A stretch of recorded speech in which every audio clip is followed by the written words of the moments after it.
Item ಯಾವುದೇ ಇರಲಿ try ಮಾಡಿ ಆಚಿ ಚಿಕನ್ ಮಸಾಲಾ. ದಾವಣಗೆರೆ ಜಿಲ್ಲೆಯಲ್ಲಿ ಉತ್ತಮ ಮಳೆ, ಮುಂಗಾರು ಬಿತ್ತನೆಗೆ ರೈತರು ಮುಂದಾಗಿದ್ದಾರೆ.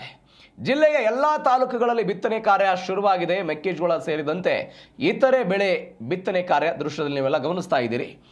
ಹೊನ್ನೂರು ಸುತ್ತಮುತ್ತ ಕೃಷಿ ಚಟುವಟಿಕೆಗಳೆಲ್ಲ ಆರಂಭ ಆಗಿದೆ. ಮುಂಗಾರು ತಡವಾದರೂ ಕೂಡ ಇದೀಗ ಬಿತ್ತನೆ ಕಾರ್ಯ ಗರಿಗೆದರಿರೋದು. ಮಳೆ ನಿರೀಕ್ಷೆಯಿಂದ ಇದೀಗ ಅನ್ನದಾತರೆಲ್ಲ ಬಿತ್ತನೆ ಮಾಡ್ತಾ ಇದ್ದಾರೆ. ಅಂದರೆ ಜೂನ್ ತಿಂಗಳಲ್ಲೇ ಬಿತ್ತನೆ ಕಾರ್ಯ ಆಗಬೇಕಾಗಿತ್ತು. ಆದರೆ ಈ ಬಾರಿ ಮುಂಗಾರು ತಡವಾಗಿ ಎಂಟ್ರಿ ಕೊಟ್ಟಾದ ನಂತರವೂ ಕೂಡ ಅಕ್ಷರಶಃ ಮಳೆಯೇ ಆಗಿರಲಿಲ್ಲ. ಅದರಲ್ಲೂ ಉತ್ತರ ಒಳನಾಡಿನ ಅದು ದಾವಣಗೆರೆ, ದುರ್ಗ, ಅದಂದ್ರೆ ಹಾವೇರಿ, ಗದಗ ಈ ಎಲ್ಲ ಭಾಗಗಳು ಉತ್ತರ ಒಳನಾಡಿನ ಪ್ರದೇಶಗಳನ್ನು ನಾವೇನು ಕರಿತೀವಿ, ಅಲ್ಲೆಲ್ಲ ಕಡೆಯೂ ಕೂಡ ಮಳೆ ವಿಪರೀತವಾಗಿ ಕೊರತೆ ಆಗ್ತಾ ಬಂದಿತ್ತು. ಇದೀಗ ಕಳೆದ ಒಂದು ವಾರದಿಂದ ಹವಾಮಾನ ಇಲಾಖೆಯ ಮುನ್ಸೂಚನೆಯಂತೆ ಅದು ದಾವಣಗೆರೆಯ ಹೊನ್ನಾಳಿ ಆಗಿರ್ಬೋದು, ಚನ್ನಗಿರಿ ಆಗಿರ್ಬೋದು, ಜಗಳೂರು ಆಗಿರ್ಬೋದು, ಹರಿಹರ ಆಗಿರ್ಬೋದು, ಬೇರೆ ಬೇರೆ ತಾಲೂಕುಗಳು ಎಲ್ಲ ತಾಲೂಕುಗಳಲ್ಲೂ ಕೂಡ ಭಾರಿ ಪ್ರಮಾಣದ ಮಳೆ ಆಗ್ತಾ ಇದೆ. ಹೀಗಾಗಿ ರೈತರು ಕೂಡ ಬಿತ್ತನೆ ಕಾರ್ಯವನ್ನು ಮಾಡ್ತಾ ಇದ್ದಾರೆ.